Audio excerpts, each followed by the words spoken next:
Atas nama Bapa dan Putra dan Roh Kudus, amin. Shalom Aleichem bersama Mesiah. Selamat bertemu kembali saudara dengan saya Archimandrit Romo Daniel Biantoro. Kita akan melanjutkan acara kita, yaitu menjawab pertanyaan-pertanyaan yang saudara sudah kirim.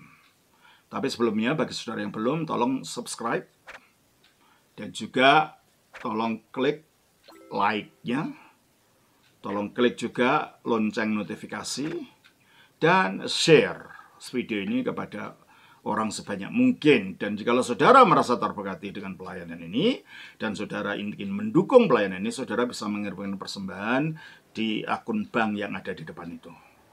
Dan kalau saudara ingin menggabung dengan Gereja Ortodoks dan ingin belajar lebih lanjut tentang iman Ortodoks, saudara bisa hubungi Romo Yakobus yang teleponnya ada di depan itu juga, untuk didaftar pada katekisasi nasional, yaitu katekisasi online, pelajaran mulai dari awal tentang Gereja Ortodoks secara online. Dan tanyakan selanjutnya bagaimana syarat-syaratnya untuk ikut itu. Atau saudara ingin belajar tentang iman Ortodoks ini secara akademis, kami punya sekolah teologi online, semacam kursus online. Dan kalau ini adalah gelombang yang ketiga ini, ya, yang gelombang yang sekarang ini. Tapi saudara bisa tanyakan lebih lanjut mengenai detailnya kepada Bapak Arsenius Thomas Matulesi, yang juga nomor teleponnya ada di depan itu.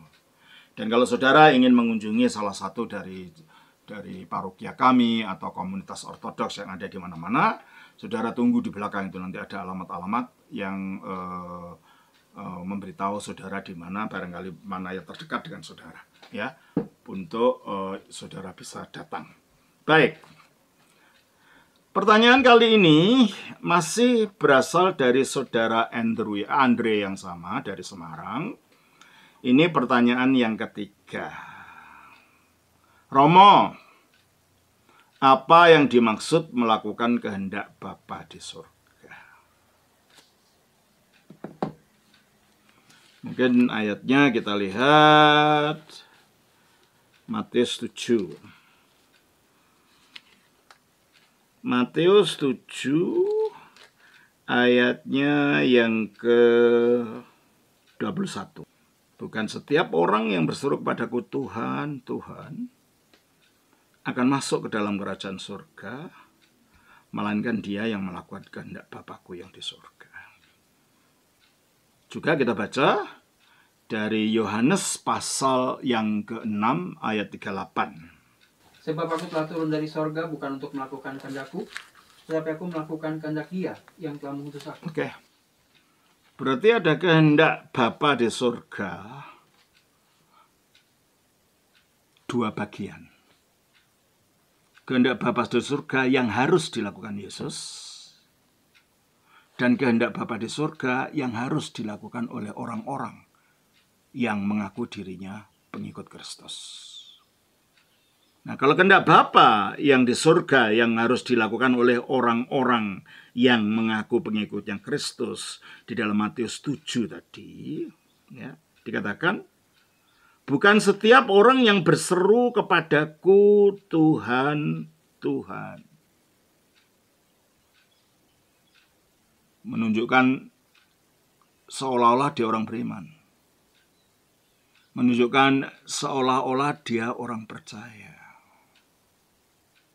Tetapi imannya, ucapannya kepada Yesus sebagai Tuhan ini tidak disertai dengan perbuatan.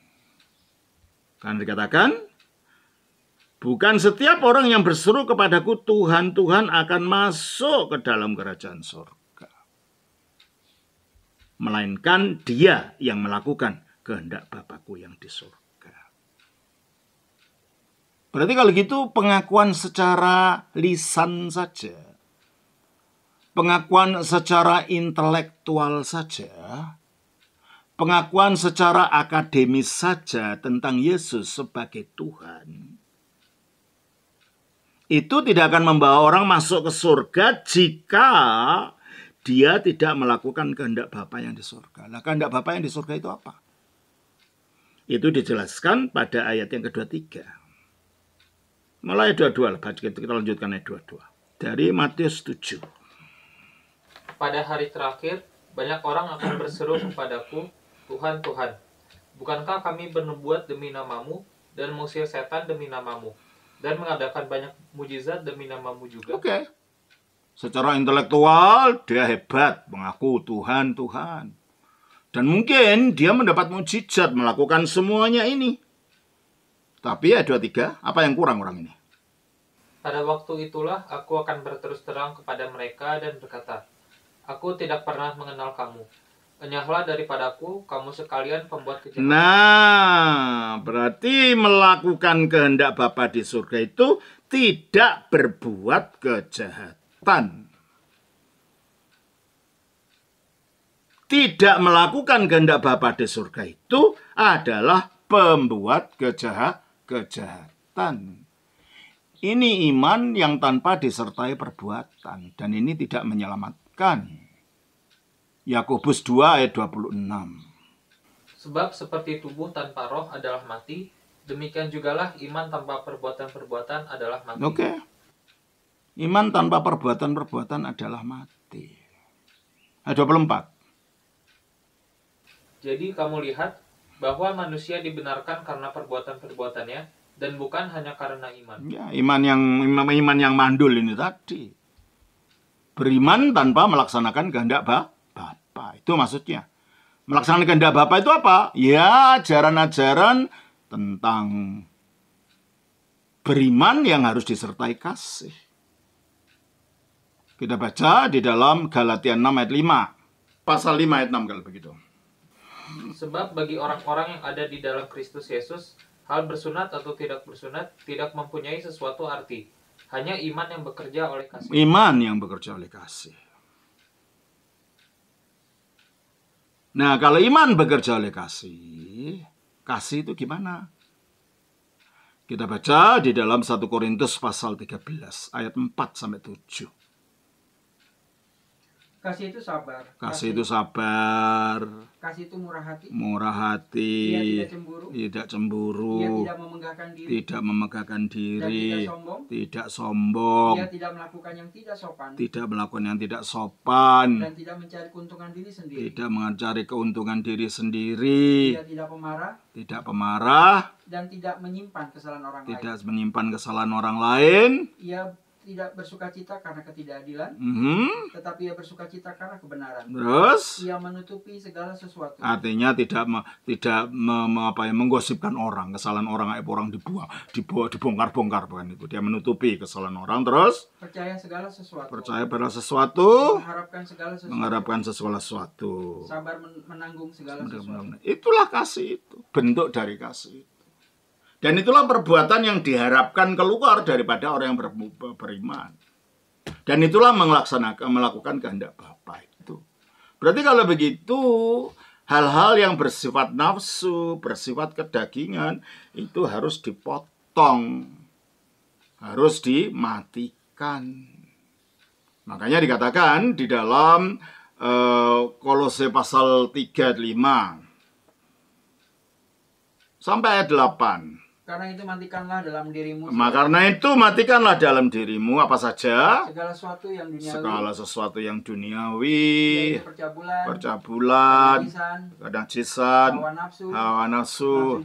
Nafsu jahat. Dan juga keserakahan. Yang sama dengan penyembahan berhala. Mengapa keserakahan sama dengan penyembahan berhala? Karena keserakahan itu membuat benda menjadi prioritas dalam kehidupan. Apa saja yang menjadi prioritas seseorang, itulah Tuhannya.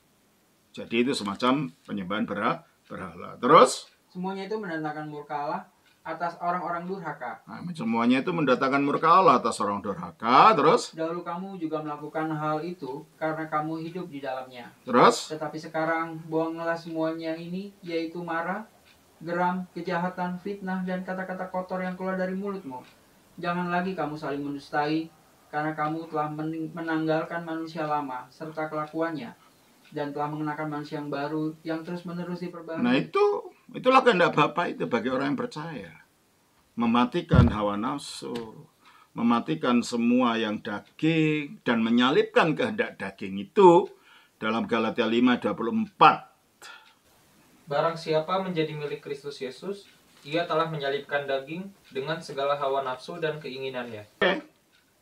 Menyalibkan daging dengan segala nafsu dan keinginannya. Itulah kehendak Bapa bagi kita yang harus kita hidupi sebagai orang beriman.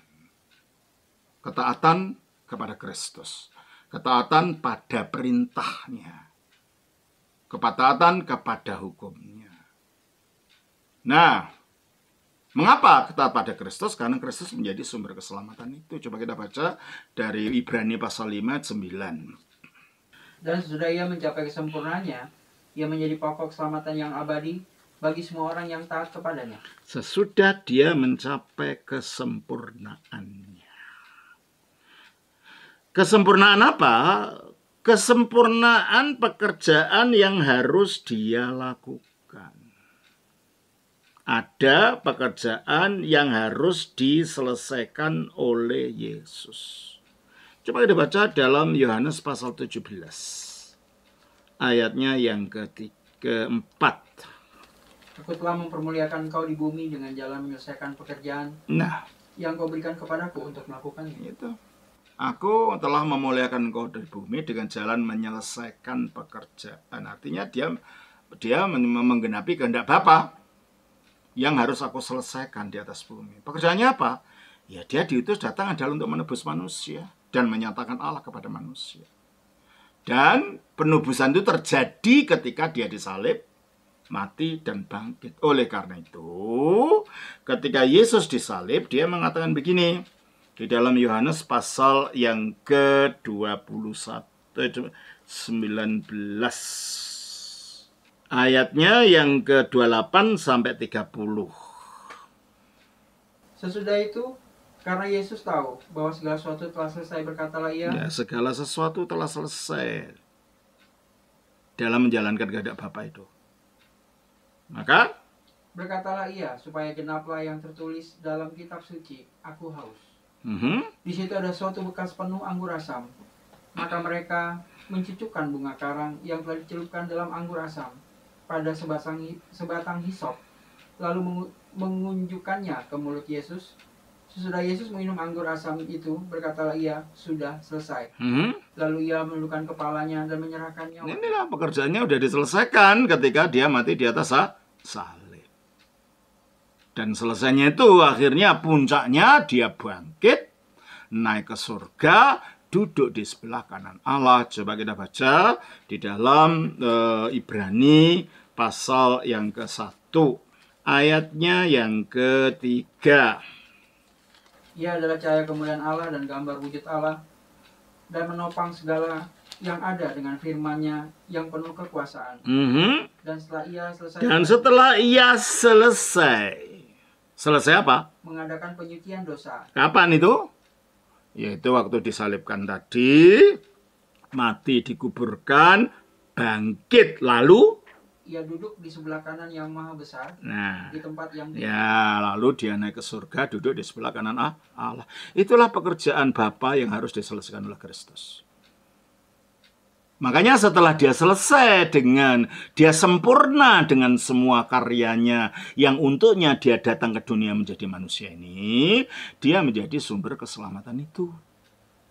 Kita baca dalam Ibrani pasal 9 ayat yang ke-5. Ini pasal 5 ayat 9 coba. Dan sesudah ia mencapai kesempurnaannya. Kapan dia mencapai kesempurnaan? Ya, sesudah mati disalib, dikuburkan, bangkit, naik ke surga, duduk di sebelah kanan Allah. Terus? Ia menjadi pokok keselamatan. Ia menjadi pokok keselamatan sekarang ini. Bagi? Yang abadi bagi semua orang yang taat kepada. Nah, makanya harus ada ketaatan mengerjakan kehendak Bapa yang dinyatakan di dalam Kristus.